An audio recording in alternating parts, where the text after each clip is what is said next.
Sí, Muy bien. perfectamente.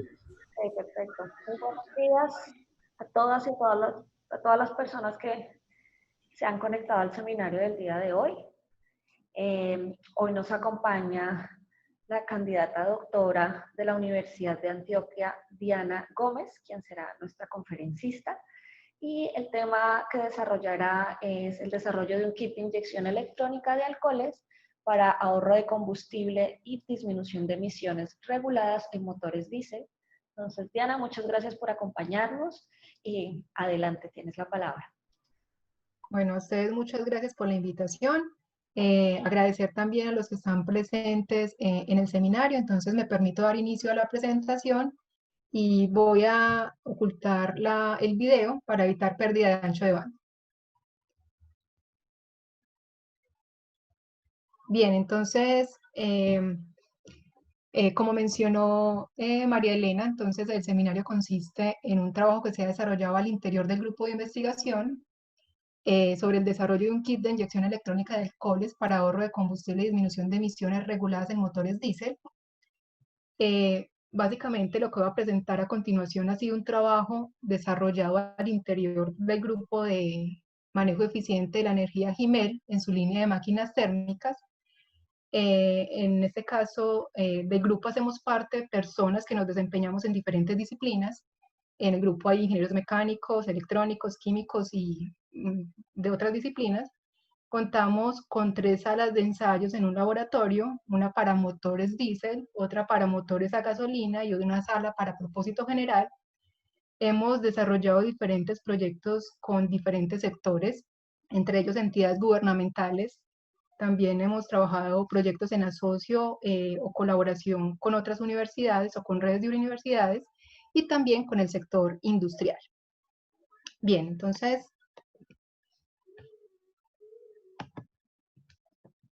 dentro de las motivaciones que nos llevaron al desarrollo de este proyecto, tenemos entonces el carácter agotable de los recursos fósiles no renovables. Tenemos también entonces el incremento en las emisiones de óxidos de nitrógeno y material particulado, material particulado para el caso específico de motores diésel, que son los contaminantes críticos para este tipo de motores debido a los resultados a lo que resulta el proceso de combustión en estos motores. También tenemos entonces como motivación las limitantes a nivel de regulaciones a nivel internacional, donde cada vez pues se incrementa la restricción respecto a la cantidad de emisiones contaminantes para vehículos nuevos. Y tenemos también entonces el caso del crecimiento a nivel agroindustrial de la materia prima para la producción del etanol, en este caso la caña de azúcar. Bien, entonces el grupo de investigación ha trabajado en los últimos años en el uso de combustibles alternos como el etanol, que pueda reemplazar de forma parcial el combustible diésel. Esto considerando entonces lo que acabamos de mencionar, y este combustible, el etanol, es posible considerarlo o trabajarlo en 2 formas distintas. Podemos trabajarlo como un etanol anhidro o como un etanol hidratado. Dentro del etanol hidratado podemos encontrar el método de mezcla. En este caso, cuando hablamos de una mezcla, se refiere a introducir tanto etanol como diésel directamente en el tanque de almacenamiento del combustible. En este caso se presenta una separación de fases y esto lleva a una producción de gomas al interior de ese tanque de almacenamiento, lo que puede provocar daños no solo en el tanque, sino también en el motor. Por lo tanto, este método pues, no resultó viable para nosotros dentro del grupo de investigación y aparece entonces también la opción de trabajar en mezcla, pero ya con un etanol anhidro. En este caso, los costos de producción se elevan de forma considerable, por lo tanto tampoco fue una opción viable para nosotros. Y tenemos entonces como un método alterno el uso de etanol hidratado, pero en modo fumigación. En este caso, la fumigación se realiza a una baja presión directamente en el múltiple de admisión del motor. Allí entonces se realiza una premezcla en la cámara de aire con etanol y debido a la alta temperatura que se concentra al interior de la cámara de combustión, pues esa cantidad de agua que contenía ese vapor se evapora fácilmente. Además, también por el método de fumigación es mucho mejor o es mucho más probable hacer un ajuste adecuado, haciendo que coincida con los requisitos reales que demanda el motor. Entonces, esta estrategia ha sido trabajada en nuestro grupo de investigación a través de 2 tesis de doctorado. La primera de ellas se realizó con un control en lazo abierto. En este caso se midieron 4 puntos de operación. Se realizó esas mediciones solo en estado estacionario y se consideraron sustituciones del 10, 15 y 20%. Como resultado, en este caso, se encontró entonces una disminución simultánea de óxidos de nitrógeno y de material particulado, además un incremento en los hidrocarburos sin quemar y en el monóxido de carbono, y se vio que esa sustitución de energía con etanol se veía desfavorable o era desfavorable a baja carga. Posteriormente, entonces, una segunda tesis doctoral en la que se trabajó un control en lazo cerrado. Aquí en este caso se midieron una mayor cantidad de puntos en el motor, en este caso fueron 17. Se midió tanto en modo estacionario y se realizaron algunas pruebas en modo dinámico, y en este caso se consiguieron sustituciones del 10, 20 y 30% en energía de diésel por etanol hidratado. Para el caso entonces de este control en lazo cerrado, se obtuvo una mejora en el sistema, tratando entonces en este caso de que se realizara una sustitución controlada y autónoma del etanol según el modo de operación en el que estuviera operando el motor. De esto salieron entonces como producto 2 artículos publicados en Fuel para estas 2 tesis, y entonces nosotros empezamos a delimitar el problema y a plantearlo a partir de una serie de preguntas, ¿cierto? Estas preguntas entonces nos van a llevar a resolver ese problema que tenemos de cómo realizar la inyección de este tipo de combustible alterno. Entonces, dentro de las preguntas que nos formulamos está, primero, ¿en qué modo de operación del motor vamos a medir? Considerando que tenemos múltiples modos de operación posibles, ubicado en un mapa de velocidad versus torque, pero ¿cuáles son esos modos que realmente son representativos o que mejor representan la dinámica del vehículo y cuáles de ellos escoger? Sería como la primera pregunta que nos planteamos. Como siguiente pregunta sería ¿cuáles son los tiempos apropiados para inyectar ese etanol y alcanzar esos porcentajes de sustitución que se querían alcanzar tratando de mantener por lo menos el desempeño del motor? Como tercera pregunta estaría entonces el cómo vamos a realizar el reconocimiento de esos modos de operación, sobre todo cuando estamos trabajando online, ¿cierto? Con el motor operando. Entonces, esto es importante porque una vez que se reconoce el modo de operación en el que se encuentra el motor, pues se hace necesario establecer cuánto inyectar de etanol. Por otro lado está entonces qué cantidad de emisiones de material particulado se van a producir a realizar esa inyección de etanol en un modo de operación en particular. Y pues bien, todo esto tendrá que ver entonces con el sistema electrónico que debería contener, digamos, la respuesta a esos interrogantes, es decir, un sistema que permita controlar los tiempos de inyección y que debe clasificar el estado funcional o el modo de operación del motor, considerando pues todos esos aspectos que acabamos de mencionar. Bien, entonces, todas esas preguntas nos llevan al desarrollo de un sistema con un algoritmo de inteligencia computacional embebido, y en nuestro caso utilizamos un algoritmo de agrupamiento difuso conocido como Lambda.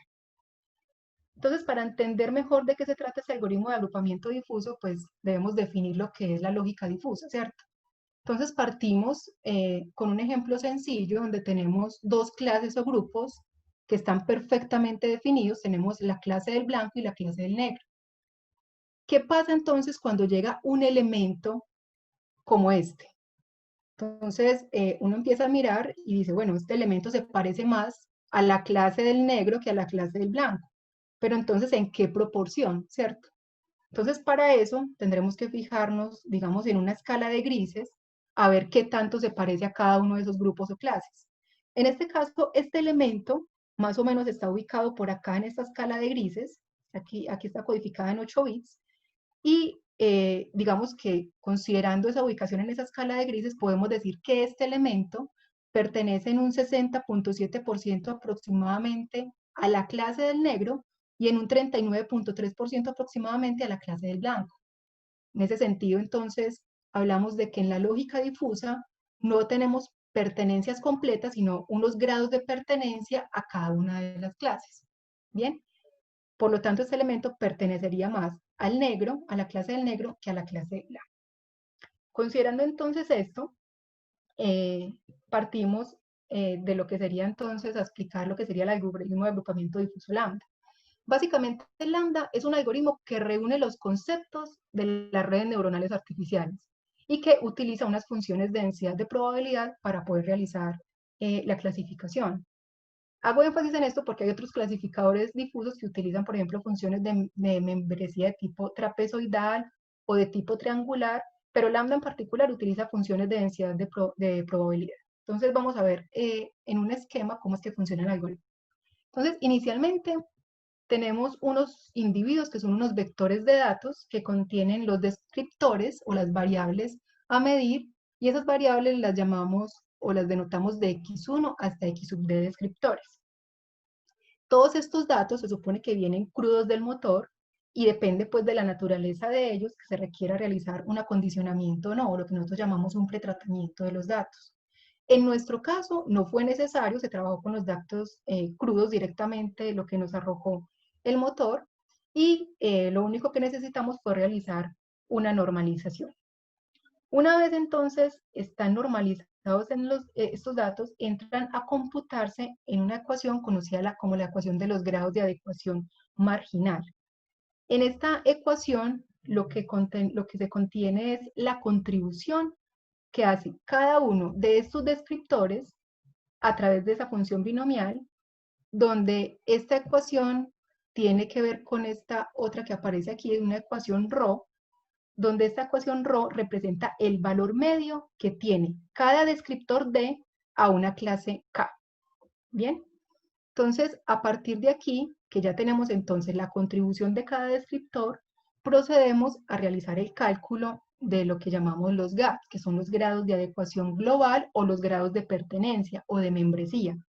En este caso, vemos que esto tiene en cuenta varios parámetros, los gaps dependen de varios parámetros, entre ellos el alfa, que da razón del grado de exigencia del algoritmo. También tenemos una función gamma y beta.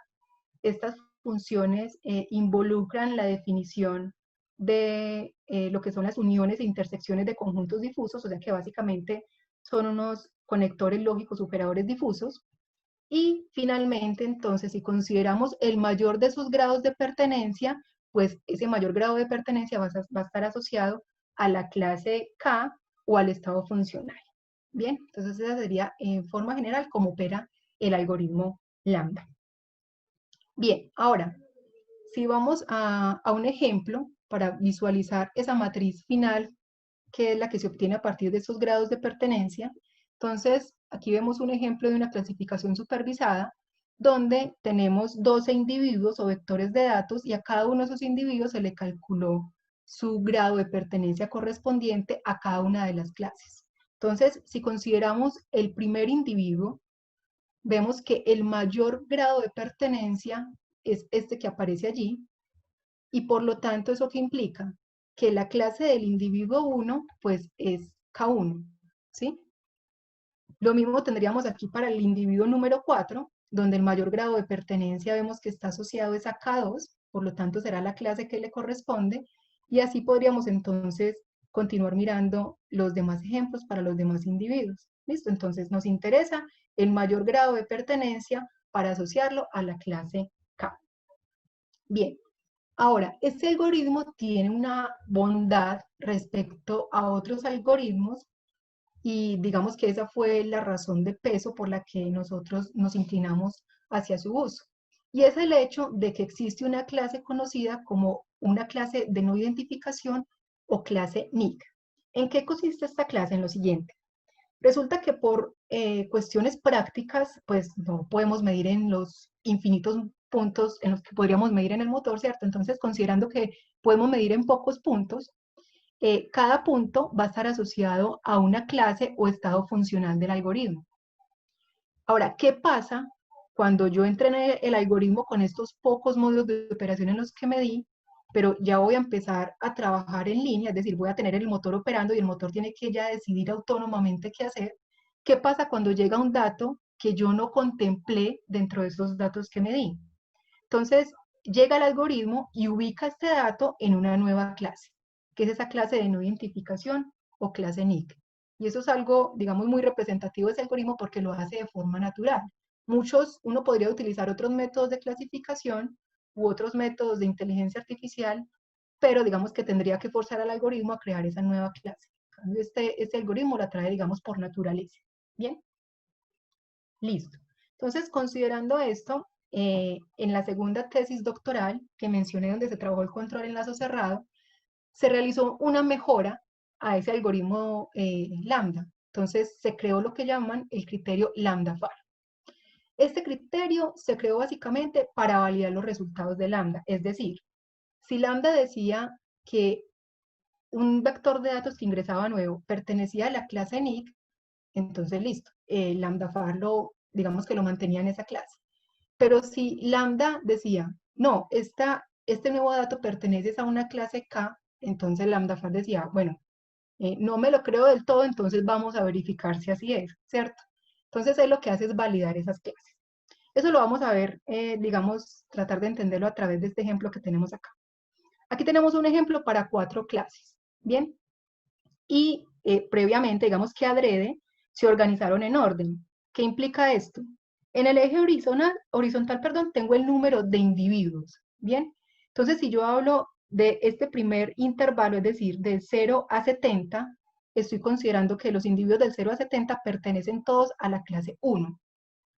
Para el segundo grupo tendría de aproximadamente también desde 70 a aproximadamente 125, pues tengo los individuos que pertenecen a la clase 2 y así con las demás clases. Bien, entonces considerando eso, voy a hacer aquí un zoom para poder mirar mejor, tenemos que, ¿qué dice lambda? Lambda dice, bueno, entonces nosotros tenemos aquí el comportamiento de los grados de pertenencia, que se supone que seleccionamos los mayores y por lo tanto pertenecen a esa clase 1, ¿cierto?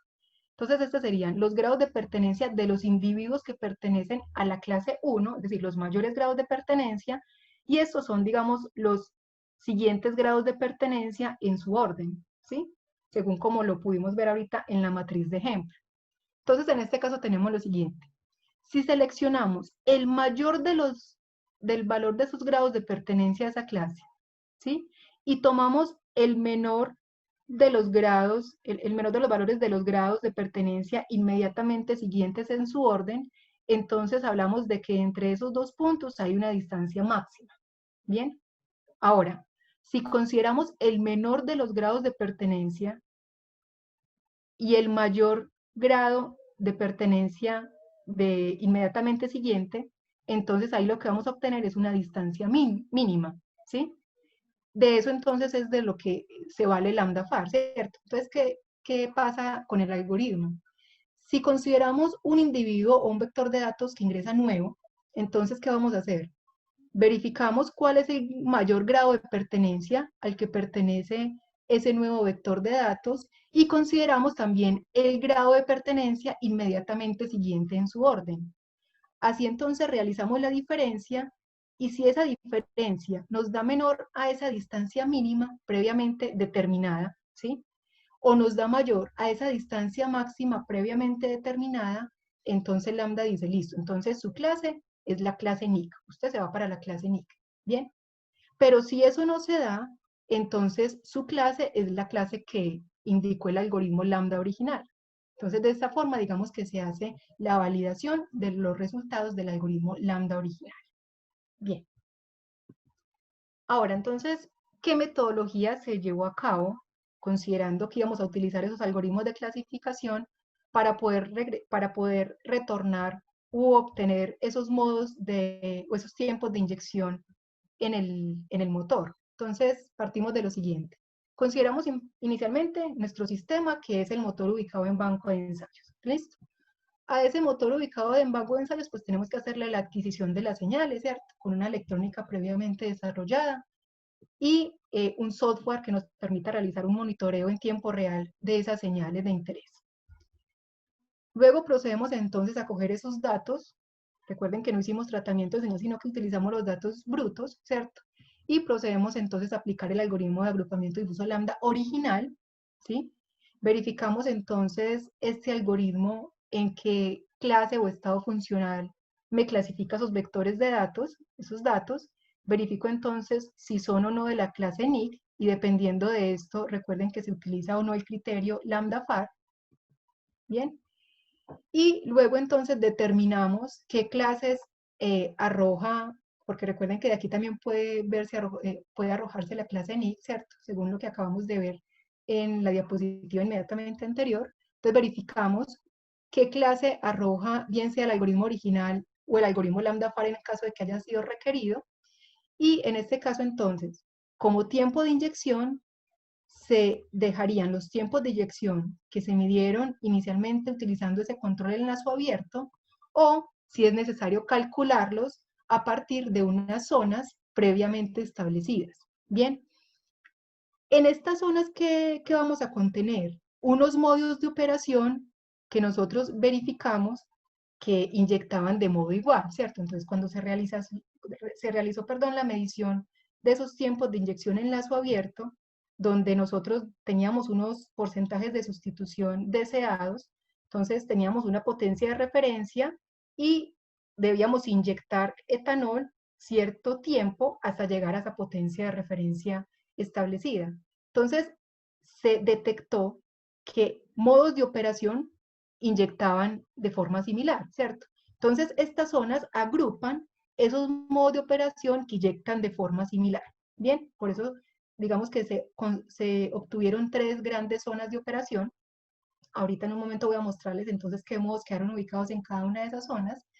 Y entonces se determina si se utilizan los tiempos de inyección medidos de forma original o si se requiere realizar una estimación de esos tiempos de inyección a partir de un criterio, de un modelo lineal afín, que también les voy a hablar de qué se trata, y finalmente entonces se determinan esos tiempos o se hace la estimación de esos tiempos de inyección. Listo, eso es en forma muy general, ya vamos entonces a especificar, digamos, cada uno de esos pasos para llegar a esos tiempos de inyección. Bien, luego entonces, dentro de la metodología también se consideró la forma en la que se iba a hacer la selección de esos modos de operación. Entonces, esos modos fueron seleccionados utilizando un modelo matemático de dinámica longitudinal y una simulación de automoción para un vehículo que operaba con este motor. Aquí se consideraron velocidades inferiores a 80 kilómetros por hora, considerando pues las normativas a nivel de velocidad en Colombia. Y se siguió la secuencia de un ciclo americano, el FTP 75, que es este que se mostraría acá. Bien, entonces aquí observamos la posición de la caja de cambios. De aquí se obtiene una velocidad del motor a partir de esta ecuación que aparece acá, donde aquí se tiene en cuenta esa caja de cambios, una velocidad media y el radio de la rueda. Por aquí tenemos entonces la gráfica del torque, que esta sería la ecuación pues de donde se obtuvo esa gráfica. Esto depende entonces de unas fuerzas en el vehículo, la velocidad media, la masa, la aceleración, unas constantes y una eficiencia en la transmisión. Bien, en este caso entonces se utilizó un histograma de frecuencias para ver entonces, digamos, lo que más se repetía pues en cada una de estas variables, tanto en la velocidad como en la carga. Y luego de realizar este procedimiento, entonces se graficaron estos histogramas de frecuencia en 3 dimensiones, como podemos observar aquí, y nos interesamos por esos puntos con mayor luz, por así decirlo, ¿sí? Aquí se ve entonces en la gráfica en 2D esos puntos de mayor luz, que fueron los más representativos, y a partir de aquí entonces se realizó esa selección final de esos modos de operación, considerando entonces esos puntos que se repitieron más veces dentro de los límites de velocidad establecidos relacionados con las secuencias de aceleración del vehículo. En este caso entonces, este es el resultado de esos puntos de mayor luz de ese histograma, y estos fueron los puntos entonces en los que se realizó la medición en el motor. Entonces seleccionamos algunos de ellos entonces para poder realizar digamos, la medición ya en banco de ensayos. Bien, entonces, la metodología para realizar, digamos, una distribución de datos y una clasificación fue la siguiente.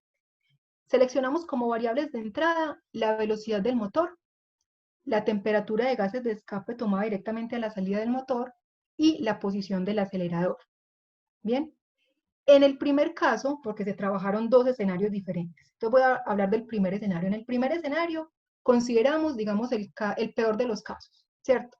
¿Cuál es el peor de los casos? Que se haya medido pocos modos y que cuando yo empiece a operar el motor, pues ingresen muchos modos nuevos, ¿cierto? Entonces que sea menor la cantidad de medido respecto a la cantidad de modos que están ingresando nuevos al algoritmo.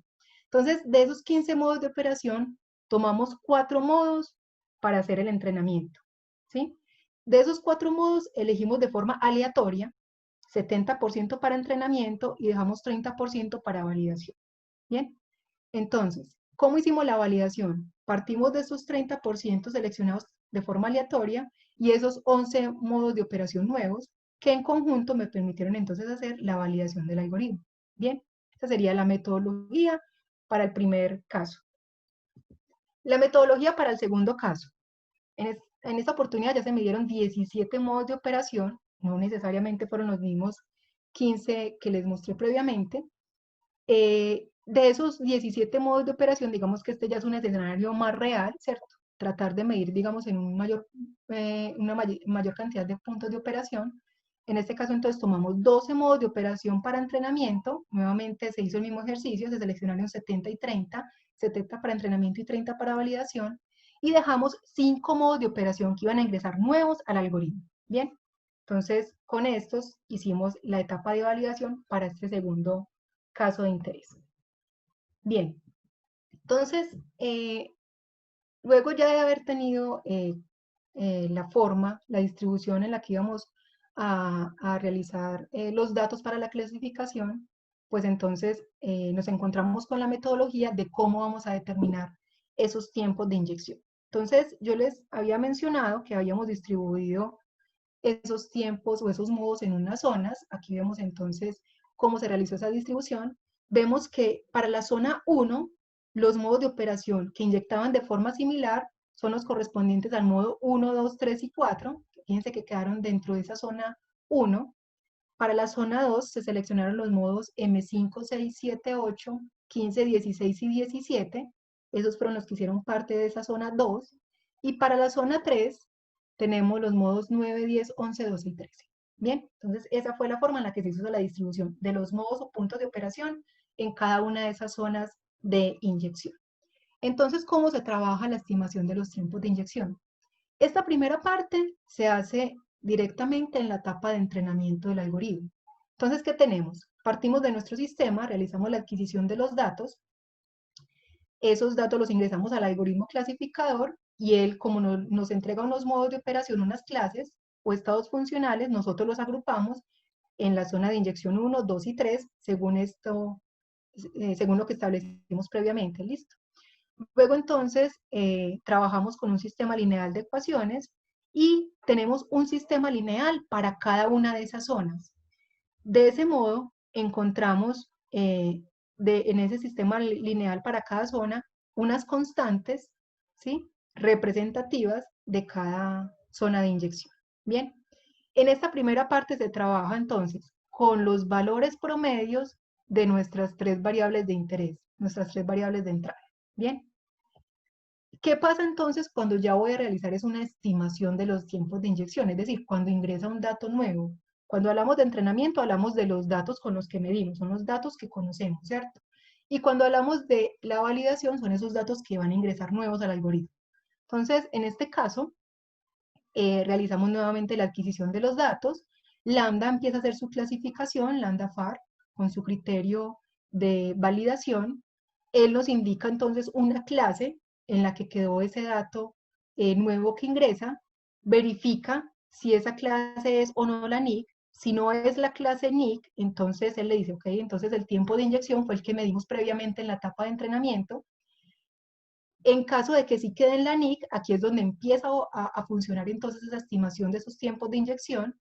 Para eso entonces verificamos las constantes, ¿cierto? Tomamos esas constantes previamente seleccionadas y como quedó en la clase NIC, quiere decir que a esa clase estuvo asociado el mayor grado de pertenencia, ¿sí? Es decir, el mayor grado de pertenencia de un individuo que queda en la clase NIC, pues es el valor de la clase NIC, ¿cierto? El GAD es el correspondiente a la clase de no identificación.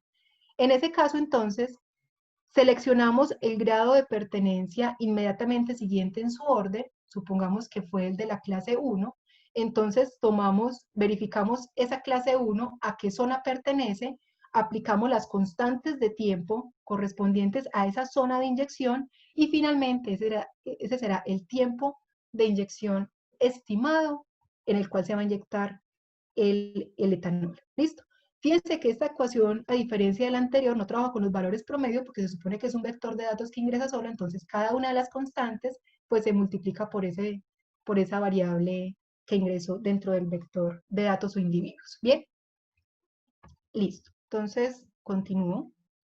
Aquí ya vamos a ver entonces los resultados que se obtuvieron con cada uno de esos clasificadores. Entonces voy a mostrar inicialmente los resultados obtenidos con el algoritmo lambda.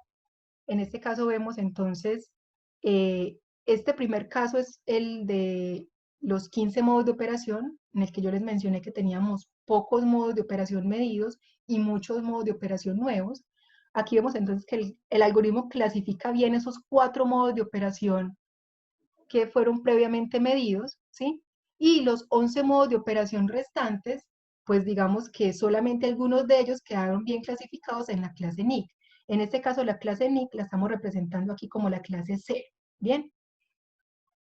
Por otro lado, cuando le mostramos ese mismo escenario, pero al criterio lambda FAR, entonces lambda FAR nos dice, ok, usted tiene 4 clases, pero fíjese que las clases nuevas, esos individuos que ingresaron nuevos, todos quedaron pertenecientes a esa clase 0 o a la clase de no identificación.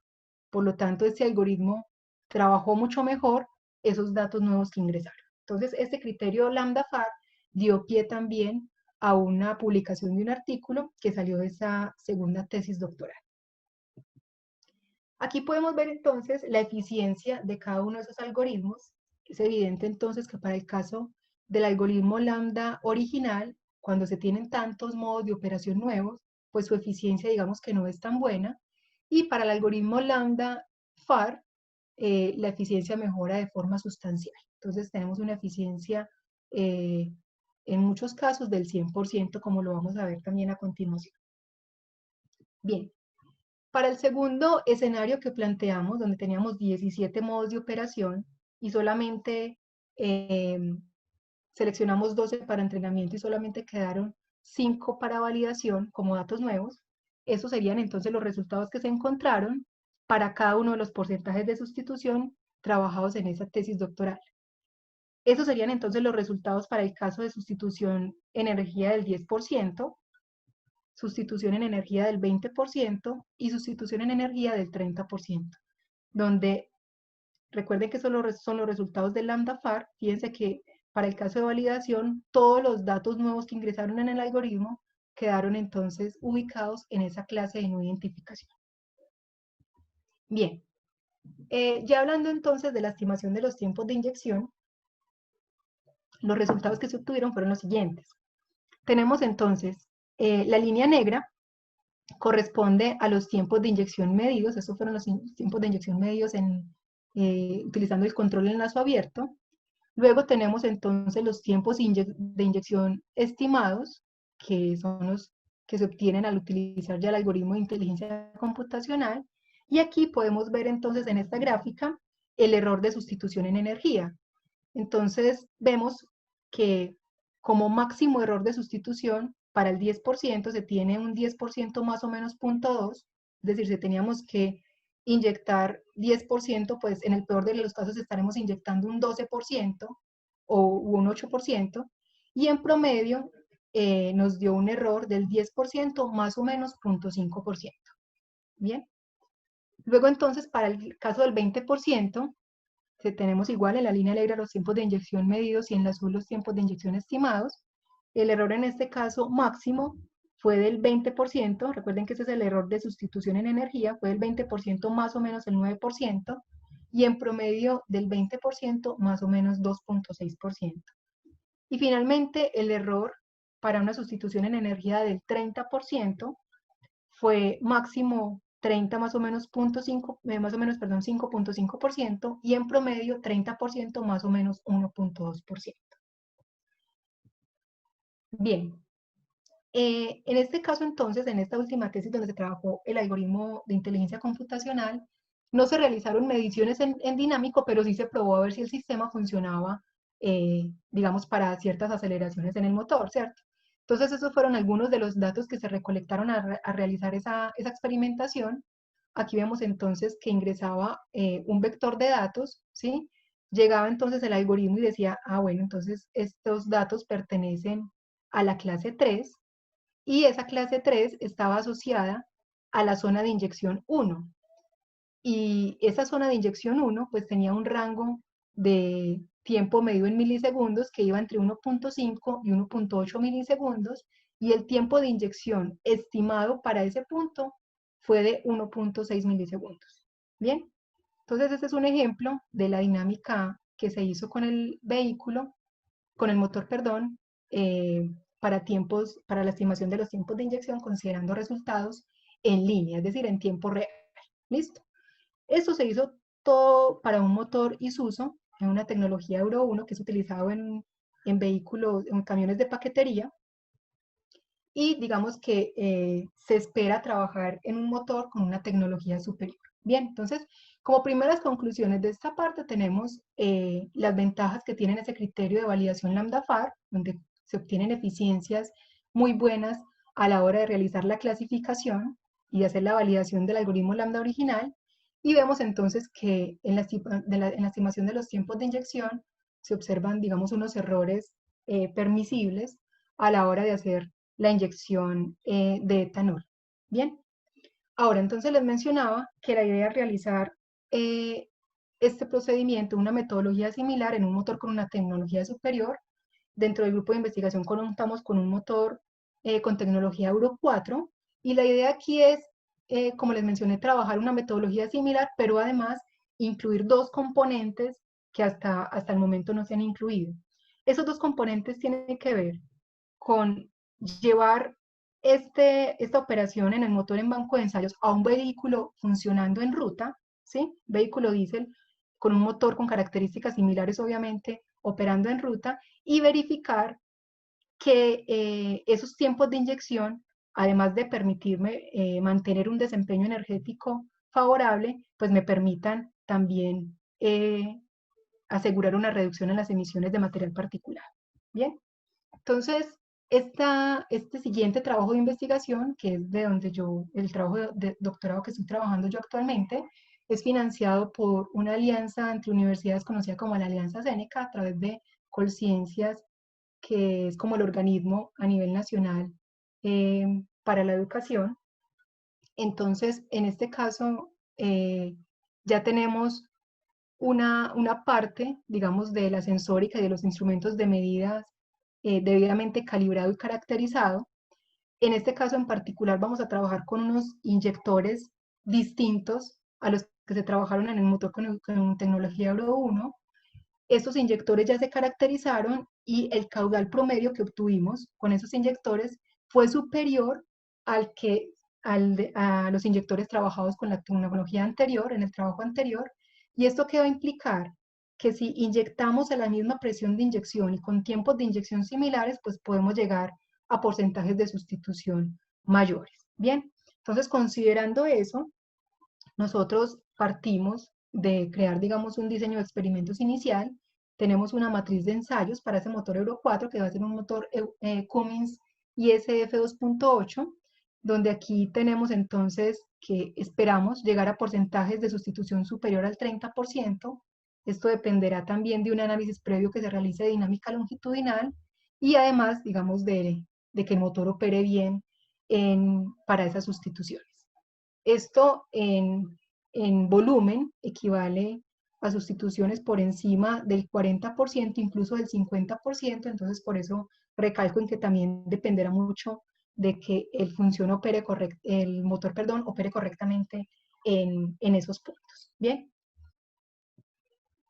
Les decía entonces que la idea es llevar esto a un vehículo en ruta, entonces para eso ya tendríamos que hablar ya de un análisis modal de emisiones. En este caso entonces aparece un parámetro conocido como potencia específica del vehículo que nos permite estimar emisiones instantáneas y también es un buen descriptor del consumo de combustible. Y por otro lado entonces tendríamos ya, digamos, una metodología, digamos, en el papel de lo que nosotros planteamos realizar con ese segundo paso de ese gran proyecto de sustitución de etanol. Entonces tendríamos, para el caso del vehículo, que realizar una instrumentación con unas variables de interés, ¿cierto? Además, el vehículo tendría que estar equipado con un equipo de medición de partículas a bordo. Debemos establecer un ciclo de conducción para hacer la recolección de los datos y poder ingresar esa base de datos al algoritmo de clasificación. Debemos realizar entonces en forma paralela un análisis modal de emisiones y a partir de ahí determinar esos tiempos de inyección adecuados que nos permitan no solo mantener el desempeño energético del vehículo, sino además reducir las emisiones contaminantes. Y por otro lado, entonces tendremos ya a partir de ese desarrollo la instalación del kit y empezar a hacer la validación de esos tiempos de inyección, pues con el vehículo operando en ruta y realizando una ruta normal. ¿Listo? Entonces, la idea aquí es verificar y meter, digamos, una variable de control adicional que nos permita verificar ese desempeño y esa reducción de emisiones contaminantes de material particular. Bueno, muchas gracias. Quedo entonces atenta a sus preguntas e inquietudes. Muy bien, muchas gracias, Diana. Vamos a abrir entonces la sesión de preguntas, empezando con Mariela. Adelante, Mariela. Hola, buenos días, ¿cómo están? Diana, muchas gracias por tu presentación, toda bien interesante. Mi pregunta va en relación al algoritmo Lambda-FAR, la nueva modificación que le están haciendo al algoritmo Lambda. No me quedó muy claro, no vi bien en tu slide, si es que esa nueva modificación del Lambda-FAR incluye nuevos hiperparámetros que sean ajustables. Uno de los problemas que tienen los algoritmos que en general buscan identificar nuevas clases, es decir, nuevos estados funcionales o modos de operación, es que muchos dependen de hiperparámetros ajustables que por supuesto deben ser optimizados o deben ser analizados con el fin de verificar qué tanta sensibilidad pueda tener el algoritmo en declarar una clase como Nico o asociarla a una de las clases existentes. Entonces, en tu propuesta de Lambda-FAR no me quedó claro si aparece un nuevo hiperparámetro o si es tan simple como calcular simplemente si estás dentro de esos márgenes de diferencia entre los GAT. Sí, el algoritmo básicamente se concentra en la medición de esas distancias máxima y mínima. Bien, es decir, con tal de, digamos, verificar la incertidumbre en los datos. Eso es lo que hace el algoritmo Lambda-FAR. No sé, no, hasta este momento, pues hasta donde va el proyecto en este momento, no se consideran hiperparámetros adicionales. Bien, entonces trabajamos con los parámetros originales del algoritmo Lambda y simplemente miramos esas distancias para verificar entonces qué tanta incertidumbre hay en los datos, pero no se consideran hiperparámetros adicionales. Ah, ok. ¿Y no han probado con otras propuestas que justamente persiguen el mismo objetivo, identificar que están apareciendo nuevas clases o nuevos modos funcionales? Incluso hasta recientemente se han publicado nuevas versiones de Lambda justamente para intentar mejorar este punto de verificar si efectivamente una clase es SNCC o no efectivamente. ¿No han hecho comparaciones con otras propuestas? A ver, aquí en esta parte de la clase de no identificación, efectivamente se hace necesario una validación de esa clase. Entonces, en el momento, en la literatura, hay varias formas de realizar validación de esas clases nuevas que aparecen en el algoritmo. Es necesario verificar entonces y realizar varios, digamos, varios ensayos con varios digamos, de esas formas de validación que aparecen en la literatura, o en caso tal, también hemos hablado pues con mis asesores de que se pueda requerir incluso proponer una validación nueva de esas clases. Ya, bien, chévere. Bueno, gracias, muy amable. Con gusto.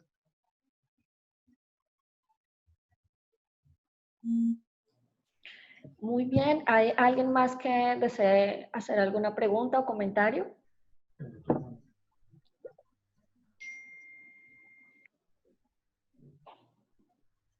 Yo. Entonces, Diana, tengo entendido que, entonces, bueno, entendí que estás continuando con un proyecto que llevan dos estudiantes de doctorado. Tú continúas. ¿En qué fase estás? ¿En qué año estás de tu doctorado? En este momento estoy apenas culminando el tercer semestre. Okay. ¿Y cómo es ese paso cómo es el paso de ya se hace la reprogramación del motor y ahora lo llevas a un vehículo? Ese pedazo no lo describiste. ¿Hay alguien más que lo va a hacer? ¿Tú misma vas a cambiar el motor o se va a cambiar la programación del motor? ¿Cómo es el detalle de llevar el motor al vehículo? Bien, entonces, inicialmente, pues ya el motor está ubicado en banco de ensayo, ¿cierto? Obviamente, como es un sistema completamente nuevo, requiere una nueva adquisición de datos y por lo tanto una nueva etapa de entrenamiento y de validación, ¿cierto? Entonces, una vez que tengamos funcional la parte dinámica de ese motor Euro 4, procederemos entonces a conseguir un vehículo que tenga un motor con una tecnología similar, ¿cierto?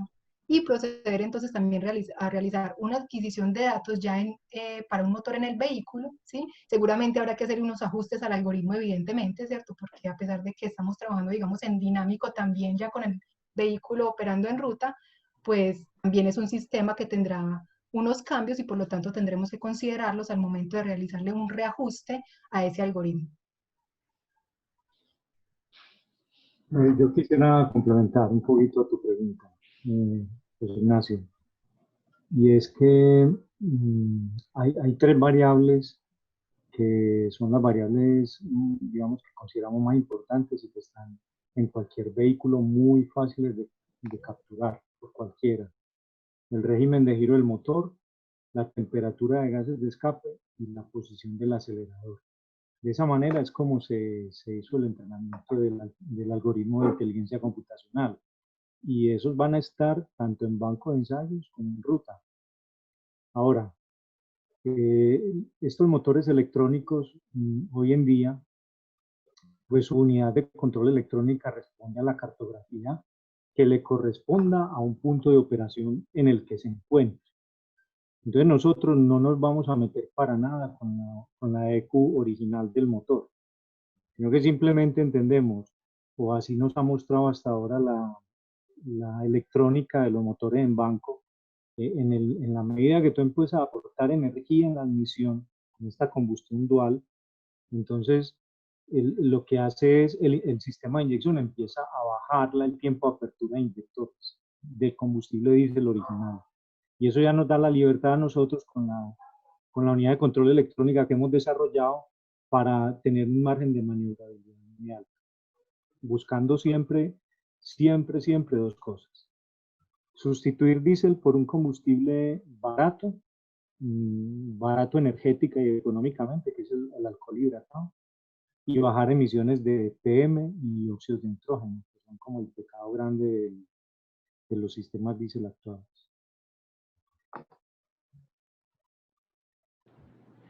Muchas gracias. Muy bien. ¿Alguien más que tenga una pregunta o un comentario?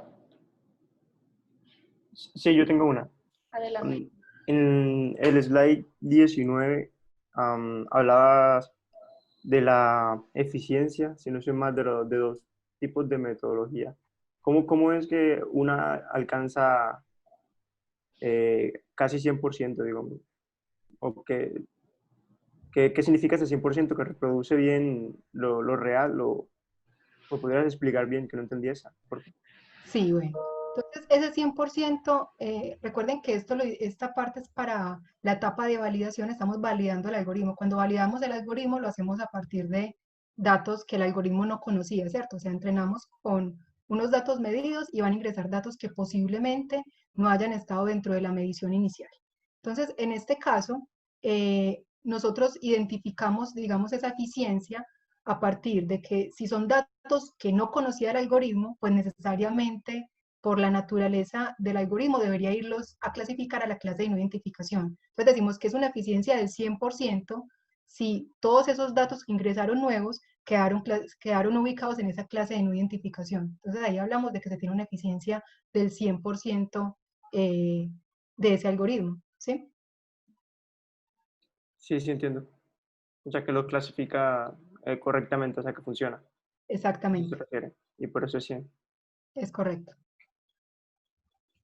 Sí, sí, de hecho, eso complementa un poquito la respuesta a Mariela, y es que dentro de la universidad tenemos una profesora que es de su doctorado en esos temas de Lambda. Yo creo que ella estuvo en el desarrollo de Lambda, de hecho, original, y ella fue la que nos planteó ese camino por las experiencias que había tenido. Y cuando empezamos a ver la respuesta tan rápida del algoritmo y la facilidad de programación en los algoritmos que usamos para programar esto en el sistema embebido, pues finalmente fue que nos quedamos por este camino. Yo creo que eso fue para complementar un poquito a Mariela. No, muchas gracias. Gracias, John, muy amable. Muy bien, bueno, tenemos espacio para alguna otra pregunta o comentario.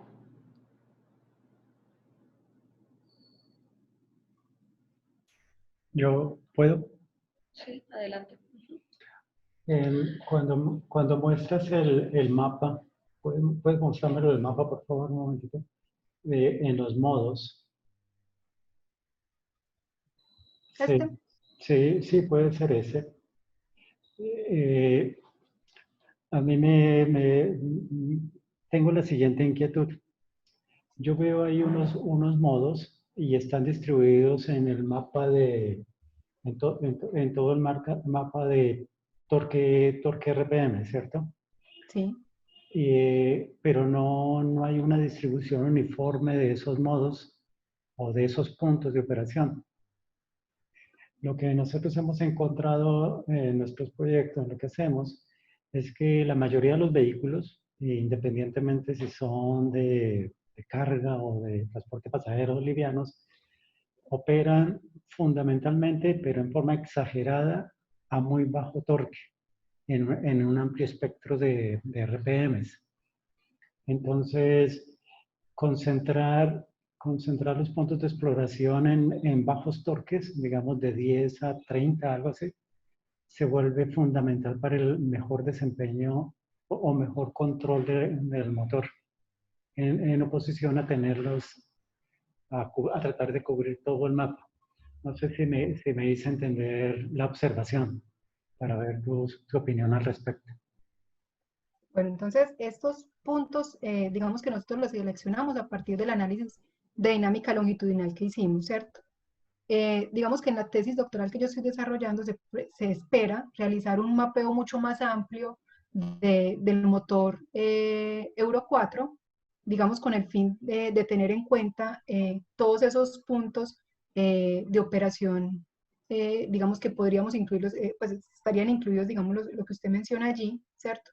Y, digamos, al tener un espectro más grande, pues estamos haciendo un barrido mucho más amplio de la operación del motor. Y eso nos va a dar también, digamos, información acerca de cómo funciona ese motor al operar el etanol en muchísimos puntos, no solamente, digamos, nos limitando a lo que nos entregaba esta simulación de automoción. Okay. Y simplemente para reconfirmar, por favor, confírmame que usa la palabra modo de operación a puntos en el mapa torque RPM. Es correcto, sí. Okay. Muchas gracias. Yo complemento un poquito, qué pena tan metido. Lo que pasa es que esa pregunta es muy interesante, José Ignacio. Sí, cuando uno va y mira los mapas de operación que salen de un ciclo de conducción o incluso de conducción real, como hemos medido nosotros acá, se concentran en la zona de bajo par y normalmente también bajo régimen. En esas condiciones, el régimen térmico del motor es bajito. y los porcentajes de sustitución van a estar limitados. Yo creo que eso nos va a decir esta tesis, porque ya la primera nos dio un indicio de que a baja carga era difícil con la entalpía de vaporización tan alta que tenía el etanol, pues lograr una buena condición de combustión dentro de la cámara. Entonces empezamos a ver que estos sistemas se comportaban mejor cuanto más alta era la condición de torque y régimen de giro del motor. Eso significa pues que tiene unas limitaciones, pero también nos tranquiliza un poquito que hay aplicaciones, por lo menos en Colombia y en toda Latinoamérica, muy interesantes para esto, donde haya disponibilidad de etanol. Pues, Brasil, Colombia, algunos países de Centroamérica, las islas del Caribe, etc. Ecuador probablemente. Y es que se prestaría mucho para los mayores consumidores de combustible del país, que suelen ser transporte de carga interurbano o transporte de carga extraurbano, que es motores de grandes tamaños, por ejemplo, que suelen ser más adiabáticos con temperatura más alta y esperamos mayor eficiencia. Pero de momento estamos haciendo el desarrollo pensando en un panorama de un vehículo, ya lo ven ustedes, 2.8 litros de cilindrada y operando en un ciclo dinámico que vamos a usar para la tesis de Diana, el WLTC, para sacar la dinámica longitudinal de ahí. Interesante, muchas gracias. Muy bien, pues ya creo que con estas preguntas, no sé si haya alguien más o un comentario último. ¿No? Bueno, con esto entonces damos por terminado el seminario del día de hoy. Nuevamente a Diana, muchas gracias por el tiempo y la presentación. Y antes de cerrar, me gustaría recordarles que nos ayuden a registrarse en el enlace que se encuentra en el chat del Zoom para conocer quiénes son las personas que están participando del seminario y les invitamos a encontrarnos el próximo miércoles a las 11 de la mañana con el próximo seminario. Muchas gracias y que tengan una buena semana. Hasta luego. Muchas gracias, hasta luego. Muchas gracias, Diana.